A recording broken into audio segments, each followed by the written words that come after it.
तो स्वागत है आपका remembering polity like never before series में। इस पूरे सीरीज में हम कर क्या रहे हैं कि जितने भी इंपॉर्टेंट एंड फैक्चुअल टॉपिक है ना पूरे पॉलिटी में, उनको छोटे छोटे वीडियोस के थ्रू हम with the help of tips and trick master कर रहे हैं।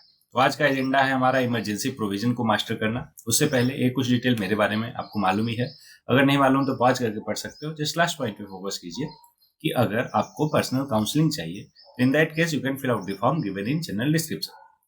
अब हम तीनों के तीनों प्रोविजन जो इमरजेंसी के हैं, नेशनल इमरजेंसी, प्रेसिडेंशियल रूल और फाइनेंशियल इमरजेंसी, तीनों को हम बहुत ही डिटेल में देखने वाले हैं। कहने का मतलब ये हुआ कि अगर इस पूरे वीडियो को आप देख लेते हो तो और कहीं से आपको इमरजेंसी पढ़ने की है ना, या फिर कुछ और एड ऑन करने की जरूरत नहीं पड़ेगी। ये पूरा कम्प्रीहेंसिव एंड होलिस्टिक मैनर में आपको मिल जाएगा, क्लियर हो जाएगा। तो स्टार्ट करते हैं नेशनल इमरजेंसी से। तो नेशनल इमरजेंसी हमारे कॉन्स्टिट्यूशन के आर्टिकल 352 में मेंशन है। अब वहां पे मेंशन क्या है, ध्यान से पढ़िएगा कि अगर एक्सटर्नल एग्रेशन होता है या फिर आर्म रिवेलियन होता है, पहले ये क्या था, इंटरनल डिस्टर्बेंस था, तो उसको हटा के 44th अमेंडमेंट से आर्म रिवेलियन कर दिया कि अगर ऐसे हालात पैदा होते हैं देश में तो आप नेशनल इमरजेंसी लगा सकते हो एज पर आर्टिकल 352। अब 42nd अमेंडमेंट में 1976 के प्रेसिडेंट जो है can limit operation of national emergency to a particular area. कहने का मतलब ये हुआ कि अगर कोई स्पेसिफिक एरिया में ये सारा कुछ हो रहा जो मैंने ऊपर बताया, एक्सटर्नल एग्रेशन या फिर आर्म रिबेलियन, तो जरूरी नहीं कि आप पूरे कंट्री में नेशनल इमरजेंसी लगाओ, उस स्पेसिफिक एरिया में इमरजेंसी आप लगा सकते हो। यही ये पॉइंट बोल रहा। अगला पॉइंट है कि जो नेशनल इमरजेंसी 75 में लगी थी वो इंटरनल डिस्टर्बेंस की वजह से लगी थी, है ना। तो उस चीज को प्रिवेंट करने के लिए 44th अमेंडमेंट में क्या बोल दिया गया, उसको आर्म रिबेलियन।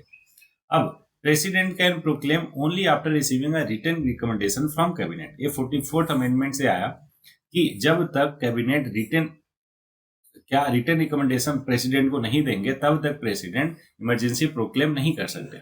और 44th अमेंडमेंट से ये भी हुआ कि जो प्रोक्लेमेशन ऑफ नेशनल इमरजेंसी है उसको वो जुडिशियल रिव्यू के अंडर में है, मतलब कि बाद में उसको रिव्यू किया जा सकता है बाय सुप्रीम कोर्ट, राइट, कि ये सही लगा कि गलत लगा। अब मान लो कि ये 352 में जो कंडीशन है वो फुलफिल हो रही है, तो उसके बाद जो कैबिनेट है वो रिटेन में प्रेसिडेंट को रिकमेंडेशन भेजेंगे इमरजेंसी लगाने का। उसके बाद अब अप्रूवल मिलना चाहिए। अप्रूवल कैसे होना चाहिए, देखो, must be approved by both houses, दोनों हाउसेस से 1 महीने के अंदर अप्रूव होना चाहिए। ये भी 44th अमेंडमेंट, पहले 2 महीने था, अभी 1 महीने कर दिया 44th अमेंडमेंट से। और अगर अप्रूव हो जाता है तो इमरजेंसी 6 महीने के लिए कंटिन्यू रहेगी और उसको एक्सटेंड किया जा सकता है हर एक 6 महीने के बाद। मतलब 6 महीने जैसे ही बीत गया फिर से उसके लिए अप्रूव कराना पड़ेगा बोथ दी हाउसेस से, फिर 6 महीने, फिर 6 महीने, ऐसे करते करते आप इन्फिनाइट टाइम के लिए इमरजेंसी कर सकते हो, है ना। और पीरियडिकली पार्लियामेंट्री अप्रूवल बिल्कुल चाहिए। ऐसा नहीं कि एक बार आपको अप्रूवल मिल गया तो इन्फिनाइट टाइम के लिए, नहीं, हर 6 महीने में आपको अप्रूवल चाहिए। ये भी कहां से आया, 44th अमेंडमेंट से। अब अच्छा, ये थोड़ा सा समझ लीजिए कंटेक्स्ट क्या है। 42nd अमेंडमेंट हुआ कब, 42nd अमेंडमेंट हुआ 1976 में, जिसमें इंदिरा गांधी जी ने बहुत सारे चेंजेस किए। उन सारे चेंजेस, और उसके बाद इमरजेंसी लगा दी। इन सारे चेंजेस को, नहीं, इमरजेंसी लगी थी तभी ये सारे के सारे चेंजेस किए, क्योंकि इमरजेंसी लगी थी 1975 में। उसके बाद 76 में 42nd अमेंडमेंट आया, राइट। अब जब जनता पार्टी आई सरकार में 1977 में, तो उन्होंने देखा कि अरे इस तरीके से तो बहुत ज्यादा वायलेशन हो जाएगा इमरजेंसी प्रोविजन का। इसलिए आप देखोगे कि बहुत सारे जो चेंजेस आए ना वो 44th अमेंडमेंट से आए। हर जगह 44th अमेंडमेंट। होपफुली आपको एकदम अच्छे से क्लियर हो रहा होगा स्टोरी भी।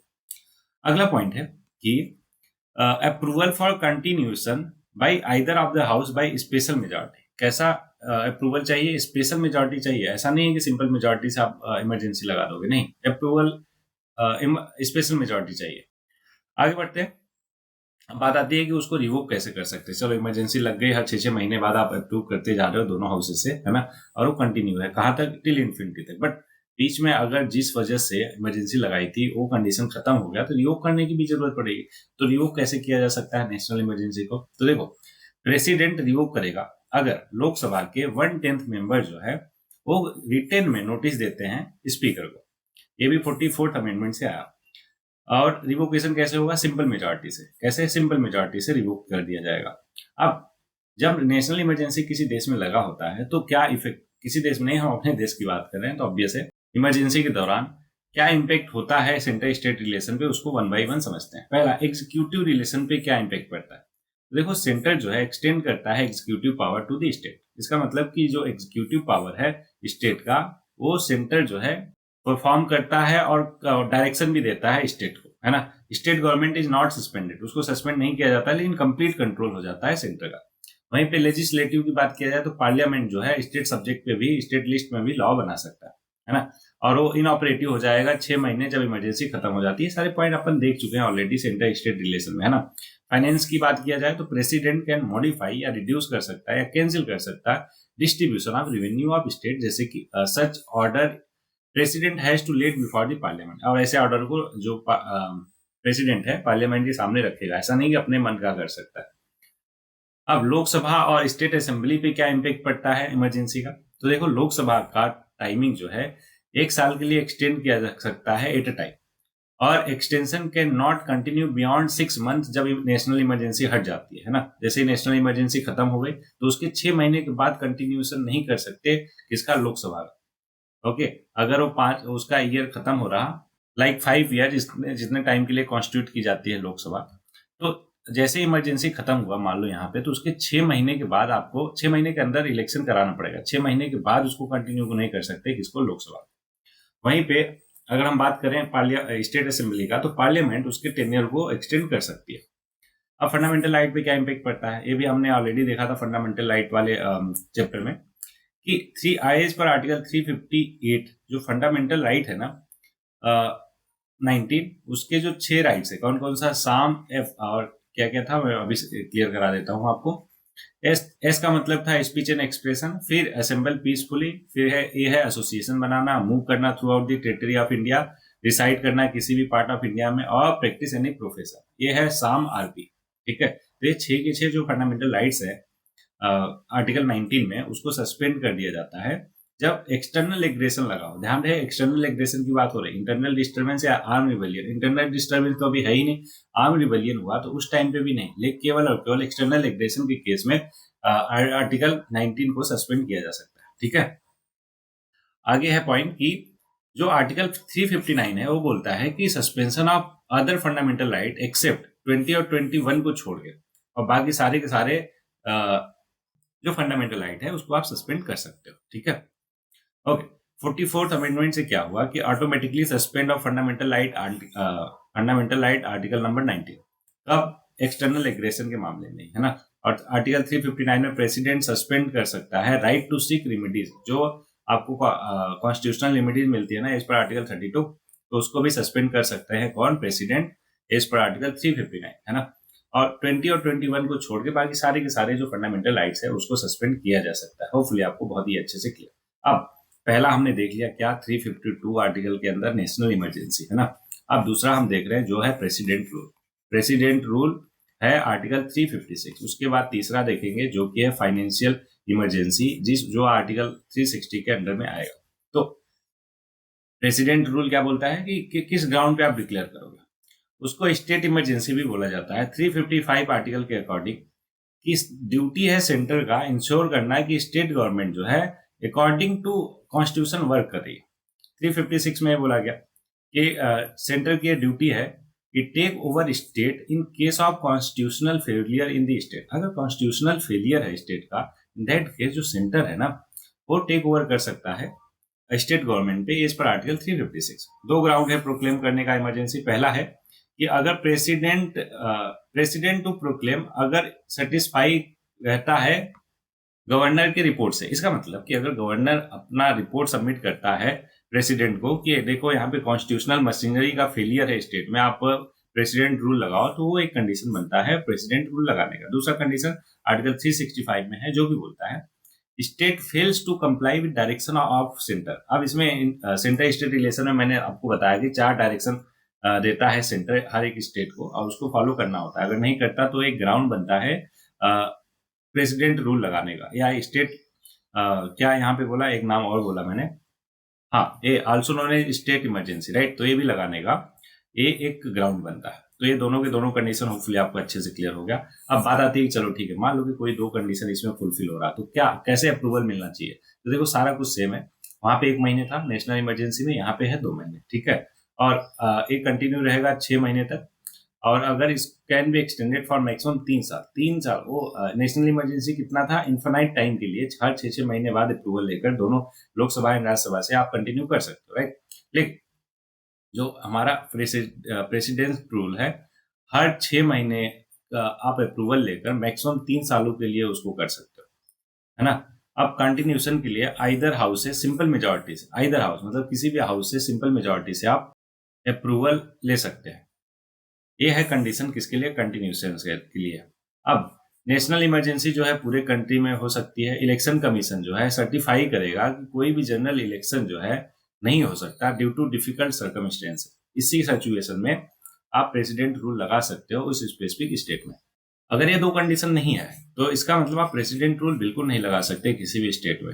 2 कंडीशन क्या है कि अगर देश में नेशनल इमरजेंसी लगा हो, या फिर इलेक्शन कमीशन ये सर्टिफाइड करता है कि अभी बहुत डिफिकल्ट है इस स्टेट में इलेक्शन कराना। अगर ये दोनों कंडीशन फुलफिल हो रहा तभी आप स्टेट में जो प्रेसिडेंट रूल है उसको कंटिन्यू कर सकते हो। होपफुली आपको बहुत ही बेहतर ढंग से क्लियर। अब उसको रिवोक कैसे करेंगे, तो रिवोक कर सकता है प्रेसिडेंट किसी भी टाइम पे, कोई भी पार्लियामेंट अप्रूवल की जरूरत नहीं है, ये रिवोकेशन हो गया। अब क्या इम्पैक्ट पड़ता है उसका स्टेट असेंबली पे, तो देखो प्रेसिडेंट जो है डिसमिस करता है स्टेट काउंसिल ऑफ मिनिस्टर को। किसको, काउंसिल ऑफ मिनिस्टर को, सीएमओ को, है ना, काउंसिल ऑफ मिनिस्टर को, सीओएम को। Governor on behalf of the centre carry करता है administration with help of chief secretary, जो कि अथॉरिटी ऑफ पार्लियामेंट बन जाता है उस टाइम पे, an adviser appointed by president. President या तो सस्पेंड करता है या डिसॉल्व कर देता है स्टेट असेंबली को। अब removal of council of minister of state legislative assembly, वो मैंने आपको पहले ही बताया कि रिमूव कर दिया जाता है काउंसिल ऑफ मिनिस्टर, क्योंकि उसी वजह से कॉन्स्टिट्यूशनल मशीनरी काम नहीं कर रही, राइट। तो अब से पहला स्टेप यही होगा कि उसी को रिमूव करना। और स्टेट लेजिस्लेचर की बात किया जाए तो उस स्टेट लेजिस्लेचर असेंबली को डिसॉल्व नहीं किया जाता ऑटोमेटिकली। 44th कॉन्स्टिट्यूशनल अमेंडमेंट 1978 से क्या हुआ कि सेटिस्फेक्शन ऑफ जो प्रेसिडेंट है कि इस पर्टिकुलर स्टेट को प्रेसिडेंट रूल लगाना है, वो जुडिशियल रिव्यू का के अंडर में है। ओके, ऐसा नहीं कि अपने मनमानी लगा दिया और बाद में कोई कुछ नहीं कर पाया, तो जुडिशियल रिव्यू के अंडर में है कि उसको देखा जाएगा कि आपने सच में लगाया कि नहीं, मतलब कि सही कारणों से, रीजन से लगाया कि नहीं। अब तीसरा आता है फाइनेंशियल इमरजेंसी, जो है आर्टिकल 360 में। अब इसका ग्राउंड देखते हैं। तो president to proclaim financial emergency, अगर उसको लगता है कि ऐसा कुछ हालात पैदा हो गए हैं कि देश खतरे में है फाइनेंशियल मैटर को लेकर, मतलब अगर फाइनेंशियल इनस्टेबिलिटी है हमारे देश में, इन दैट केस जो प्रेसिडेंट है ही और सी कैन प्रोक्लेम फाइनेंशियल इमरजेंसी, अगर ऐसा सिचुएशन अराइज होता है तो। अब यहीं पे आप क्या करोगे, दोनों के दोनों, क्या नेशनल इमरजेंसी और साथ में प्रेसिडेंट रूल, इन दोनों का जो ग्राउंड है, किस ग्राउंड पे लगाते हैं, दोनों को रिकॉल रिवाइज करोगे अभी के अभी, ठीक है। फॉर एग्जांपल अगर नेशनल इमरजेंसी की बात करें तो कब हो सकता है, एक्सटर्नल डिस्टर्बेंस या फिर आर्म रिवेलियन। अगर अंदर की बात किया जाए तो आर्म रिवेलियन, क्यों, पहले इंटरनल डिस्टर्बेंस था, हटा के आर्म रिवेलियन किया, और एक्सटर्नल एग्रेसर, ये 2 कंडीशन है, राइट। वहीं प्रेसिडेंट रूल की बात किया जाए तो 2 इसका रीजन है।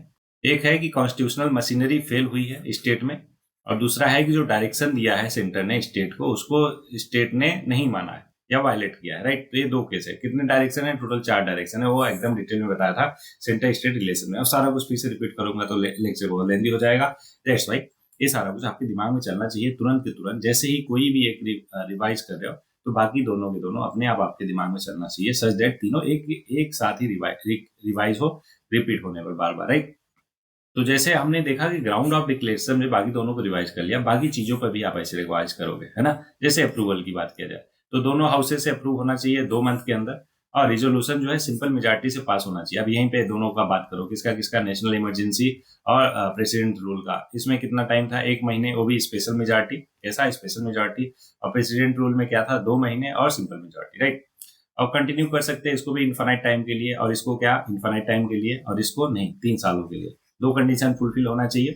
कौन कौन सा, हर 6 महीने में अप्रूवल लेना पड़ेगा आइदर हाउस से, तो इसकी बात कर रहा हूं प्रेसिडेंट रूल की, और 3 सालों तक मैक्सिमम लगा सकते हो। उसके बाद आपको election commission, ECI, election commission of India से ये सर्टिफाइड कराना पड़ेगा कि देखो इलेक्शन कराना उस पर्टिकुलर स्टेट में बहुत ज्यादा डिफिकल्ट है, या दूसरा कंडीशन ये है कि नेशनल इमरजेंसी लगाओ देश में, तब है कि नहीं।